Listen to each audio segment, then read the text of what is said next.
You will hear a number of different recordings, and you will have to answer questions on what you hear. There will be time for you to read the instructions and questions, and you will have a chance to check your work. All the recordings will be played once only. The test is in 4 sections.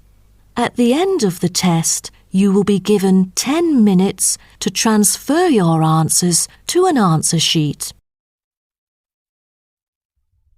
Now turn to Section 1. Section 1. You will hear a conversation between an agent from the Student Job Centre and a student who wants to find a part-time job. First, you have some time to look at questions 1 to 3.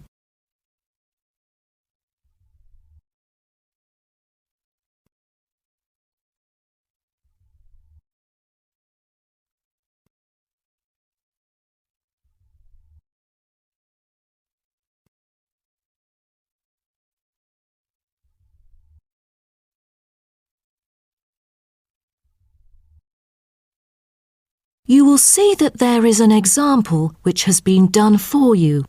On this occasion only, the conversation relating to this will be played first. Good morning. Oh, good morning. Is this, room number 316? Yes, that's right. So, is this the Student Job Centre? It certainly is. How may I help you? Well, actually, I'm looking for a job. A part-time job. Do you have anything available at the moment? Ah, yes. Are you a registered student? I'm afraid this service is only available to full-time students. Yes. I'm doing my degree in statistics studies. Here's my student card. Right. Well, let's just have a look at what positions are available at the moment. There is a job for social workers, and the workplace is in the House of the Disabled.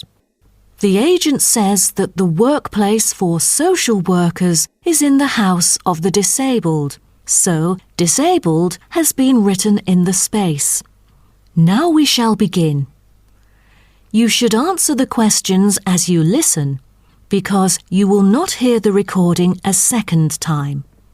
Listen carefully and answer questions 1 to 3. Good morning. Oh, good morning. Is this, room number 316? Yes, that's right. So, is this the Student Job Centre? It certainly is. How may I help you? Well, actually, I'm looking for a job. A part-time job. Do you have anything available at the moment? Ah, yes. Are you a registered student? I'm afraid this service is only available to full-time students. Yes. I'm doing my degree in statistics studies. Here's my student card. Right. Well, let's just have a look at what positions are available at the moment. There is a job for social workers, and the workplace is in the House of the Disabled. That would be fine for me. What are the hours like? You'll have to work every day, and the payment is $9 per hour. However, the skills required are not very basic, so 3 days of training is needed. The pay is quite good, though I'm in my second year of study now, and must attend some courses during the daytime, so I'm afraid I can't make it for this one. Do you have any other positions? You know, ones that I could spare more class-free time on? That's not good then. Let's see. Here, there is one for security guards in the supermarket. What about the pay? The salary is pretty standard for this one. It's $25 per hour. Great! That's much higher than I would have expected. Are there any special qualities required? It sure offers quite a good salary. There's almost no requirement for this job except that you must wear a uniform which is provided. That's very nice then. But what about exact working hours for this? I hope it will be okay for me. The working time is from 9 a.m. to 5 p.m. and you only need to work 3 days each week. Before you hear the rest of the conversation, you have some time to look at questions 4 to 10.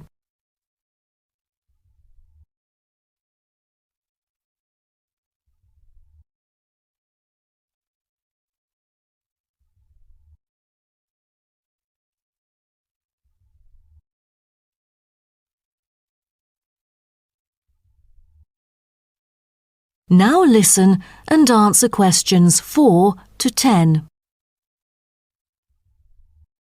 That sounds like fun. But unfortunately, I've got other arrangements during the weekdays, so that's not possible either, I'm afraid.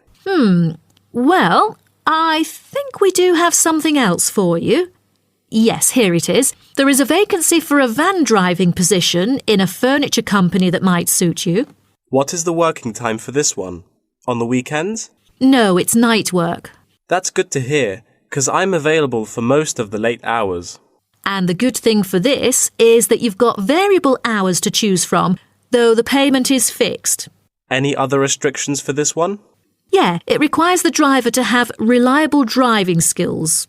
You know, in case of unnecessary damage or any unwanted possibilities of accidents. Night work is perfect, but I don't even have a driver's license, not to mention my horrible driving skills. No driver's license. That makes it impossible at all. All right. The last option that might suit you is a job as a data entry clerk. You'll be expected to work in a school.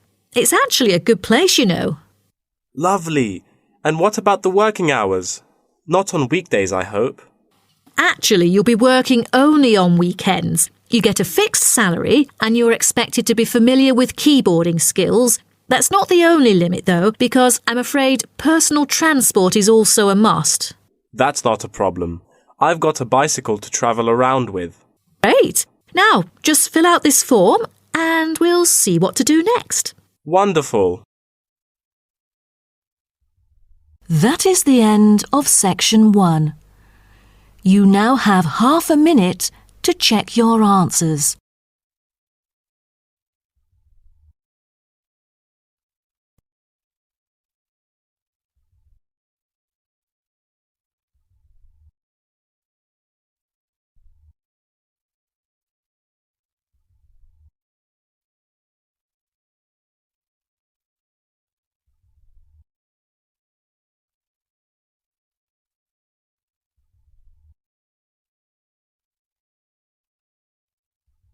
Now turn to Section 2. Section 2. You'll hear a talk between an interviewer and an interviewee called Chris Evans from the Royal Caledonian Curling Club about ice curling. First, you have some time to look at questions 11 to 16.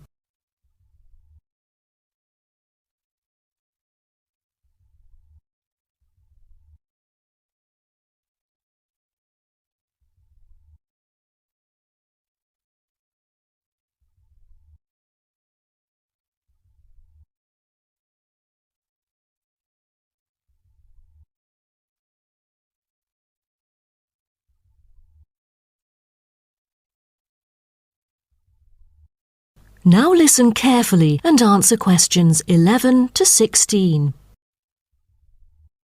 Today, we're pleased to have on the show Chris Evans from the Royal Caledonian Curling Club. Now, let's welcome Chris to tell us something about ice curling. Chris, please.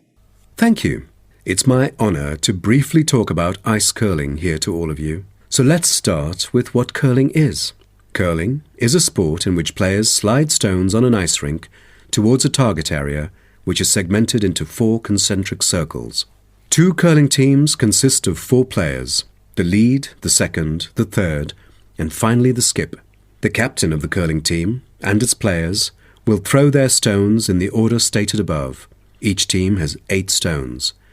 The purpose is to accumulate the highest score in the game. Points are scored depending on which stone is resting closest to the centre of the target area at the end of the game. The ice surface on which the game is played, or the rink in curling, is called the sheet. It is covered with tiny droplets of water that become ice and cause the stones to curl or deviate from a straight path. The curling players should slide the heavy polished stones or rocks across the ice curling sheets towards the house, a circular target marked on the ice, as I mentioned before. There are several pieces of equipment essential for a curling game, so a concise instruction will be given to you.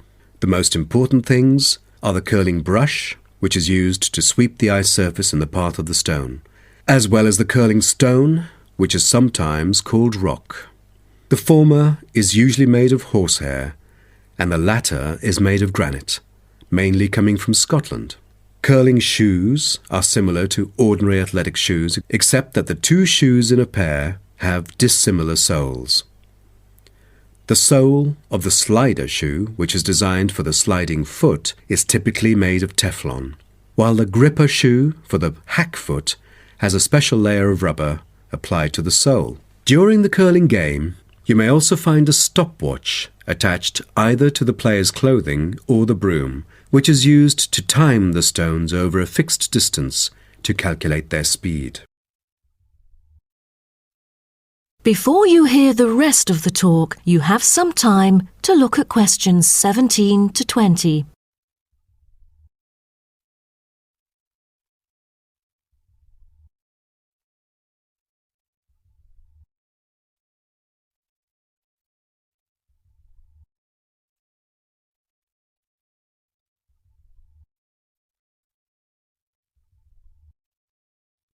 Now listen and answer questions 17 to 20.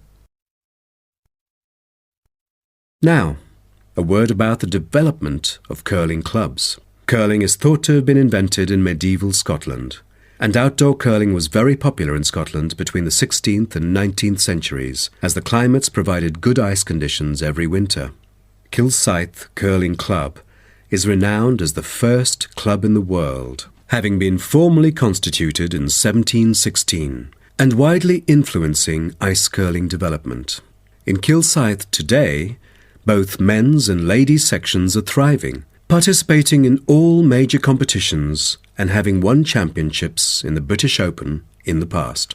The mother club of curling, Grand Caledonian Curling Club, was instituted in 1838 for the purpose not as such to attract people's interest, but to regulate the ancient Scottish game of curling by general laws.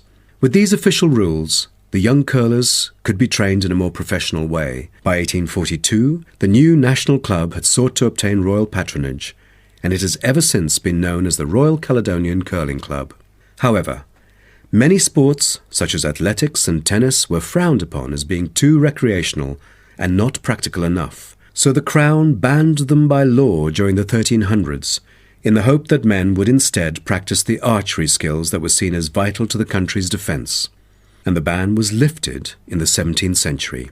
So, do you know the reason for curling being kept during the 16th century? Is it because it was so popular, or because people from all ages like children could play it?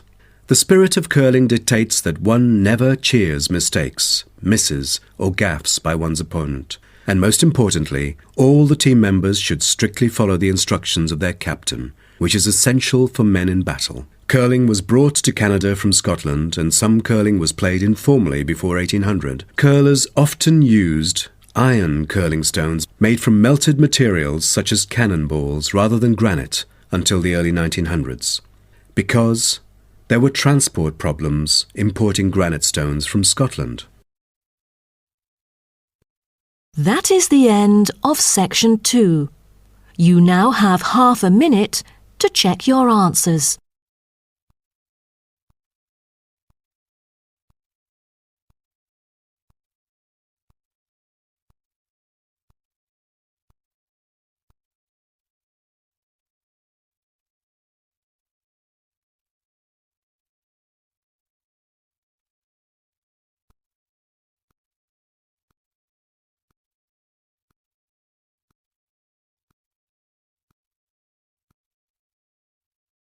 Now turn to section 3. Section 3. You will hear a student called Greg talking to his student about the study of the wind farm in Australia. First, you have some time to look at questions 21 to 25.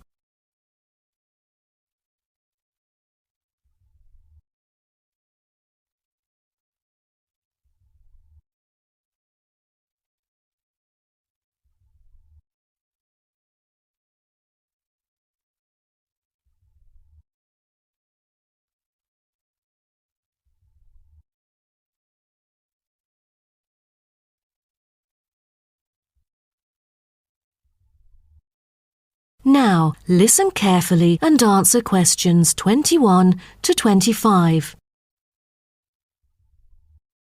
OK, Greg. So I finally managed to read the article you submitted, the one about the study of the wind farm in Australia. You did? Great! What did you think of it?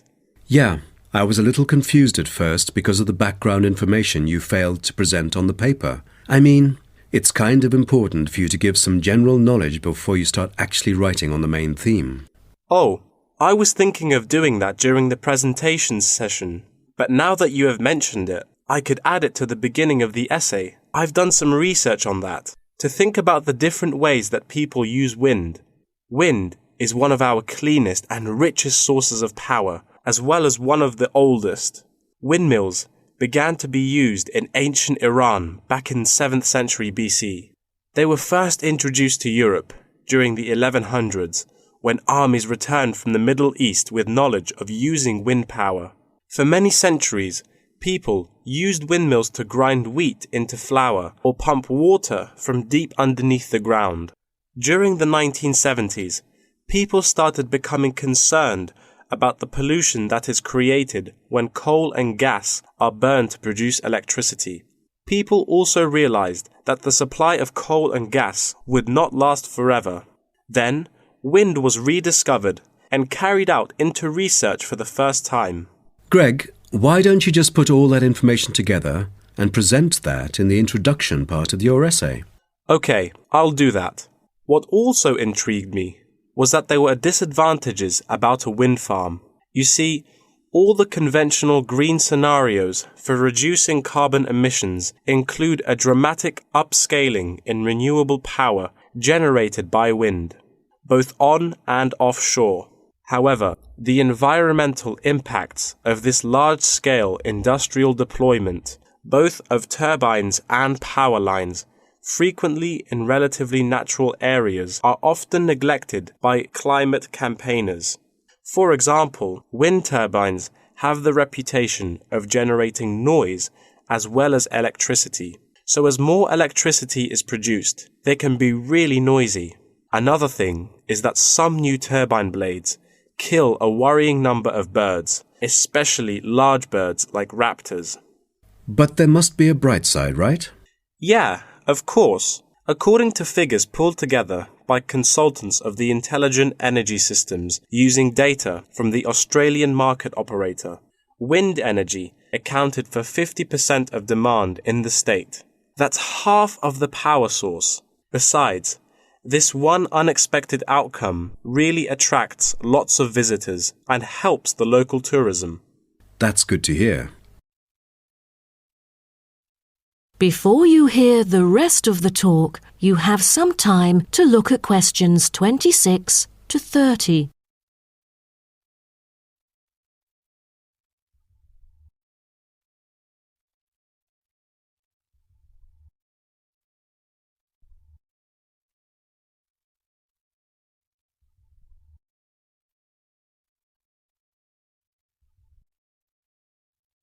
Now, listen and answer questions 26 to 30.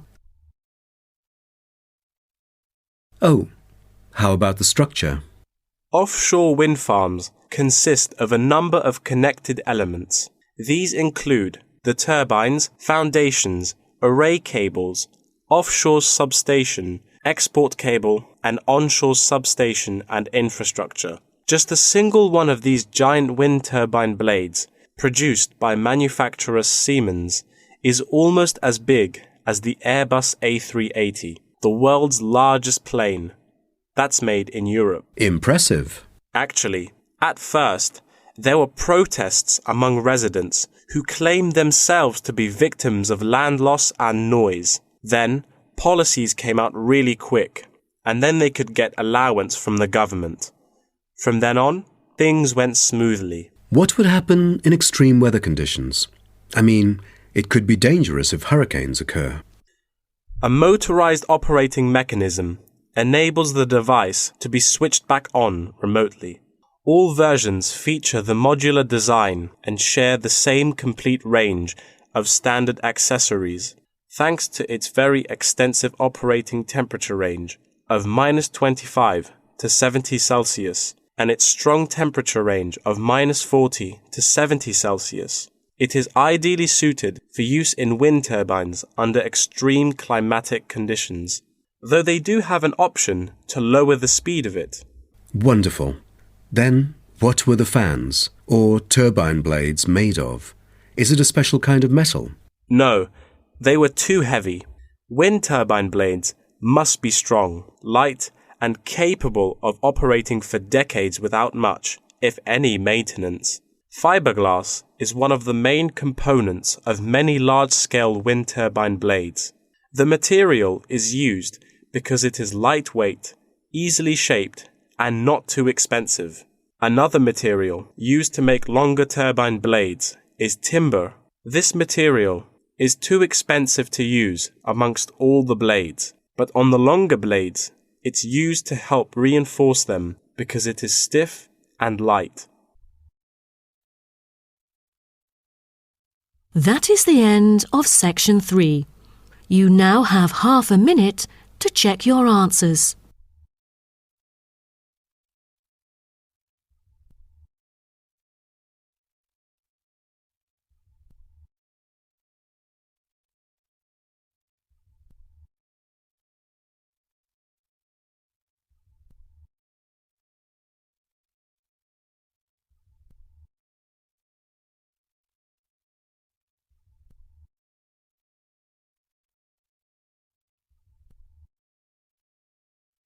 Now turn to section 4. Section 4. You will hear part of a lecture about tea tree oil.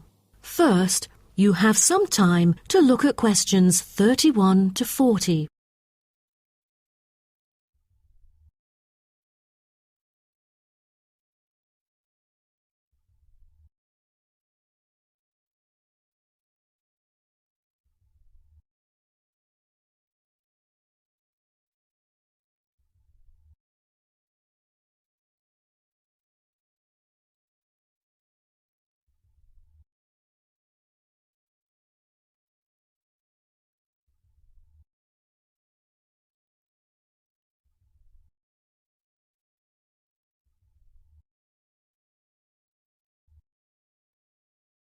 Now, listen carefully and answer questions 31 to 40. So, what I'm going to talk about to you today is something called tea tree oil, which was first extracted from Melaleuca alternifolia in Australia. This species remains the most important commercially. Several other species are cultivated for their oil extraction.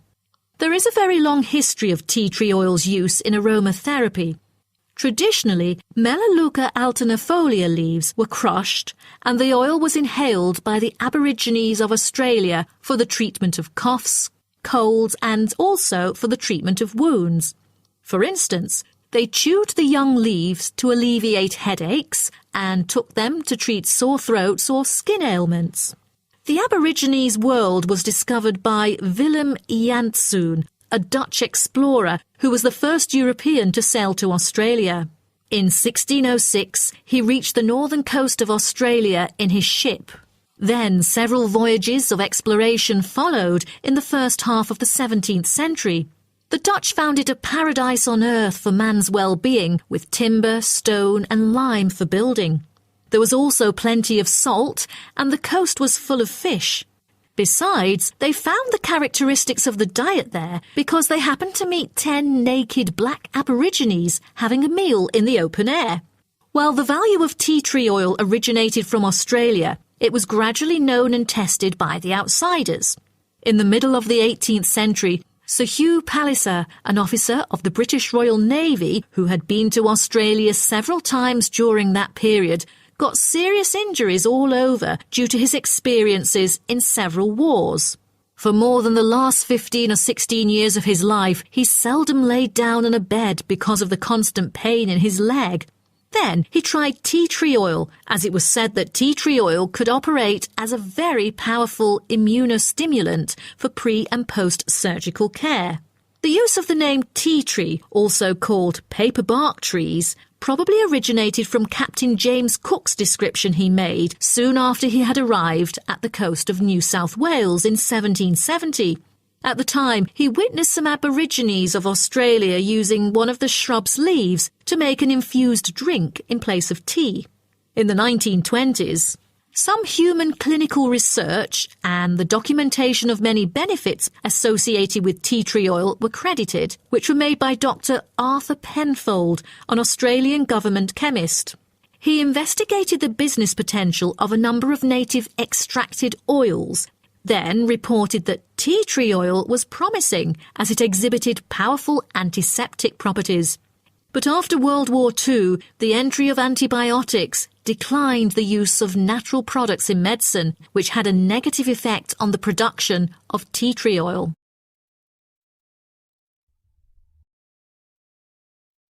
As such an important and valuable material in the world, how is tea tree oil produced? I think most of you are curious about this.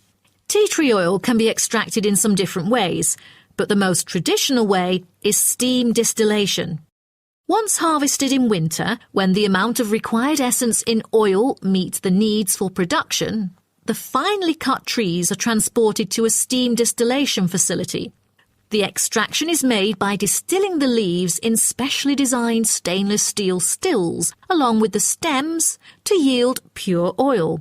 The water-filled boiler is heated and constantly monitored to maintain the correct temperature.